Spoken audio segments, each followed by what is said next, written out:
This channel does not promote any violent, harmful, or illegal activities. All content provided by this channel is meant for an educational purpose only. Top quality और consistent performance के लिए सिर्फ silver pumps नाम याद रखना। নমস্কার 11টায় 11 নিয়ে lima রয়েছে আপনাদের সঙ্গে টিভি9 বাংলা। এই মুহূর্তে বড় খবরে নজর। রাজ্য প্রশাসনের অফিসাররাই আমাকে সাহায্য করছেন, প্রতি মুহূর্তে তথ্য দিয়ে আমাকে সাহায্য করছেন সরকারি অফিসাররাই। এসআইআর বিতর্কের মধ্যেই বিস্ফোরক দাবি করলেন শুভেন্দু অধিকারী।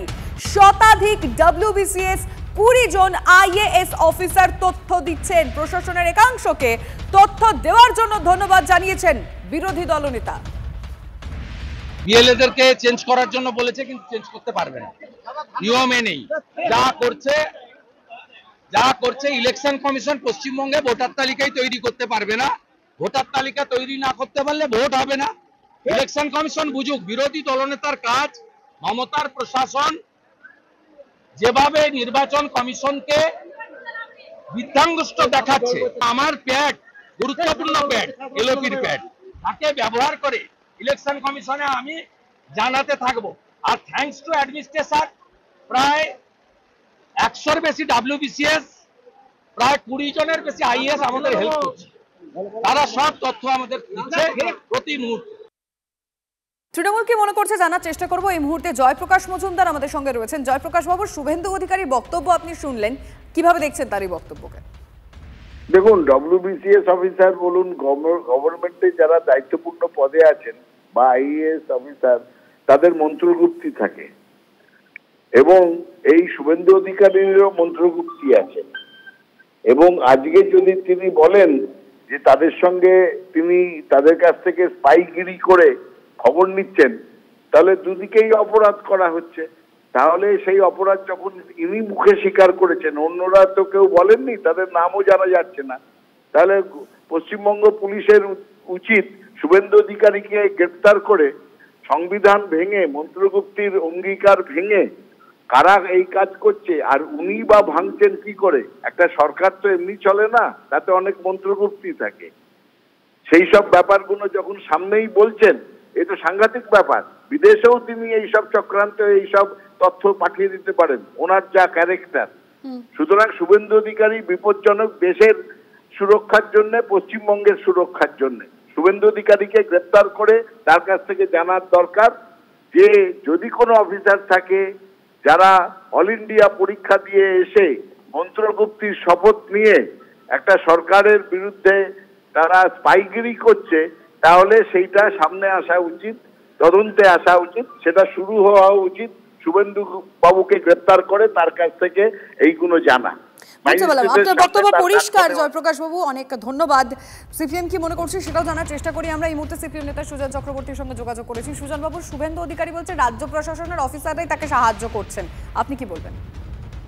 না, কোনো বেঠিক বলেনি তো, সত্যটা বলেছে, যেটা ঠিক সেটা বলেছে। তৃণমূলের নেতারা তৃণমূলে বসে বিজেপিকে সাহায্য করতে যদি পারে, বিজেপির নেতারা বিজেপিতে থেকে যদি তৃণমূলের পারপাস সার্ভ করতে পারে, তাহলে রাজ্য সরকারের অফিসাররা তাদের দ্বারা পরিচালিত হচ্ছে, প্রায় হওয়া উচিত না কিন্তু পরিচালিত হচ্ছে বসন্তদের মতন। ফলে অফিসাররা তো তথ্যের আদান প্রদান করেই। এটা তো শুভেন্দু অধিকারী আজকে বলেছে, মমতা ব্যানার্জি তো আরো 6 বছর আগে বলেছে যে সিবিআই এর অফিসাররা আবার সব খবর দেয় কি হচ্ছে দিল্লিতে। আমি তো সব খবর পাই, অফিসাররা আবার খবর দেয়। মুখ্যমন্ত্রী তিনি দিল্লির অফিসারদের কাছ থেকে খবর পান, সেটা প্রকাশ্যে বলেছেন। শুভেন্দু অধিকারী তিনি রাজ্যের অফিসারদের কাছ থেকে খবর পান, সেটা প্রকাশ্যে বলেছেন। আমার আগে কে বলছিলেন আমি জানি না, তিনি বলছিলেন যে অতএব শুভেন্দু অধিকারীকে গ্রেপ্তার করে জেরা করা উচিত। ওই লজিকে তো তাহলে মুখ্যমন্ত্রীকেও গ্রেপ্তার করে জেরা করতে হবে। উনি তো বললে পুরোটাই বলা উচিত ছিল। আসলে তৃণমূলে অভ্যাস মমতা ব্যানার্জির, একই অভ্যাস শুভেন্দু অধিকারীর। ফলে এবং বিজেপি তৃণমূল পারস্পরিক এই মনোভাবে সাহায্যে থাকে। সমস্ত তথ্য তৃণমূলের যারা ওরা বলেন দিল্লি থেকে পান, দিল্লি থেকে ফিড করা হয়, আবার তেমন করে তৃণমূল থেকেও বা অফিসার। বেশ, বুঝতে পারছি। অনেক ধন্যবাদ সুজন বাবু, অনেক ধন্যবাদ। সরকারি সার্ভার ব্যবহার করে আধার জালিয়াতির পর্দাফাঁস। এই মুহূর্তে দাঁড়িয়ে আরো একটা বড় খবর, বীরভূমের আধার সেন্টার চলছিল বিরাটি থেকে, মানে বীরভূমের আধার সেন্টার ভাবুন, বিরাটি থেকে চলছিল। বাংলাদেশি অনুপ্রবেশকারীদের জন্য তৈরি হচ্ছিল আধার কার্ড। ইউআইডিআইএ কম্পিউটারের ম্যাক আইডি মাস্কিং করে জালিয়াতি। রাজ্যের বিভিন্ন জায়গায় আধার কার্ড জাল করা চক্রের ঘটনা সামনে আসছিল, আর এই প্রথম জালিয়াতির মাধ্যমে আসল আধার কার্ড তৈরির চক্র সামনে এলো, যেখানে বীরভূমের প্রত্যন্ত গ্রামের কোনো একটি আধার সেন্টার তার যে ল্যাপটপের ম্যাক আইডি সেটাকে যেমন ঢেকে দেওয়া হচ্ছে, তার পাশাপাশি সেই ল্যাপটপের যে লোকেশন, অর্থাৎ আধার কর্তৃপক্ষ যখন কোনো আধার সেন্টার তৈরি করে তখন একটি নির্দিষ্ট ল্যাপটপকে স্বীকৃতি দেয়, তার লোকেশনকে নির্দিষ্ট করে দেয় এবং সেখানেও একজনের ফিঙ্গারপ্রিন্টকে অ্যালাউ করা হয়। এক্ষেত্রে সমস্তটা জাল করে অন্য একটি লোকেশনে বসে তারা ভুয়ো আধার সেন্টার তৈরি করেছিল এবং সেই ভুয়ো আধার সেন্টারের লোকেশন আধার কর্তৃপক্ষের কাছে দেখাচ্ছে কিন্তু সেই বীরভূমের প্রত্যন্ত গ্রামে আধার সেন্টারটি। মূলত বাংলাদেশ থেকে যারা আসছে, যারা এজেন্ট মারফত আসছে, তাদের সঙ্গে যোগাযোগ করতো এবং মোটা টাকার বিনিময়ে সেই বাংলাদেশিদেরকে বা ভারতীয় নয় এমন বাসিন্দাদেরকে আসল আধার কার্ড পাইয়ে দেওয়া হচ্ছিল। যে ল্যাপটপটি বাজেয়াপ্ত হয়েছে, অর্থাৎ যে ল্যাপটপে ম্যাক অ্যাড্রেস ব্যবহার করে পৃথক একটি জায়গা থেকে এই আধার কার্ডগুলি তৈরি করা হচ্ছিল বা জালিয়াতির মাধ্যমে আধার কার্ডগুলি তৈরি করা হচ্ছিল, সেই ডেটাবেস থেকে এখন তারা ঘেঁটে দেখা শুরু করেছেন যে কবে থেকে এই চক্রটি সক্রিয় ছিল। আমরা সুদীপ গুছাইতের সঙ্গে সুজয় পাল, TV9 বাংলা, কলকাতা। আধার জাল চক্রের পর্দাফাঁস। বীরভূম থেকে এসটিএফ এর জালে দুজন এখনো পর্যন্ত অধরা জাল আধার চক্রের মূল পান্ডা সহ অনেকেই। জালিয়াতি করা হয় সার্ভার লগইনের ফিঙ্গারপ্রিন্ট, বদলে ফেলা হয় জিপিএস লোকেশন। খবর এসটিএফ সূত্রে। সরকারি সার্ভার ব্যবহার করে এমন জালিয়াতি বেনজির। সরকারি ব্যবস্থার মধ্যেই লুকিয়ে জালিয়াতির শিকড়।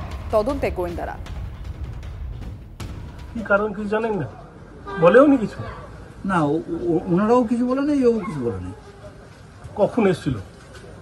11টা পরে, রাত্রে 11টার সময়। কারা এসেছিল? ওনারা বললেন আমরা এসটিএফ এর লোক। এসটিএফ এর লোক।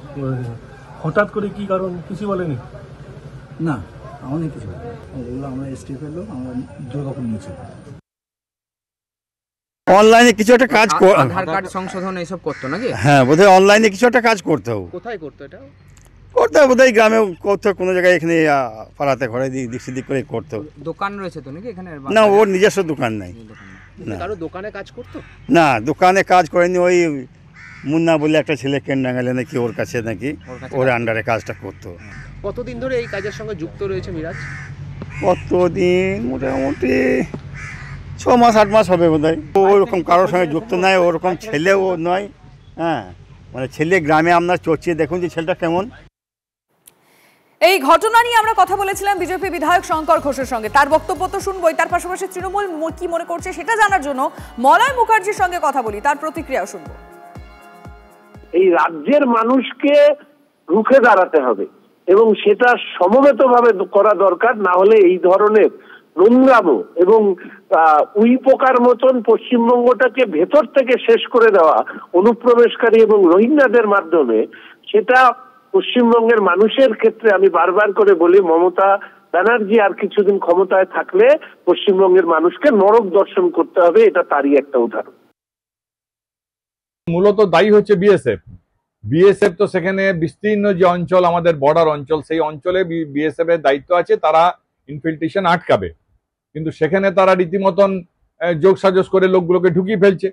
কাজেই সেই লোকগুলো তো মানুষের মধ্যে মিশে থাকছে, তাদের তো আলাদা ভাষা, আলাদা রং, আলাদা বর্ণ নয়। কাজেই সেখানে পুলিশ সক্রিয় আছে, এলাকার মানুষ সক্রিয় আছে।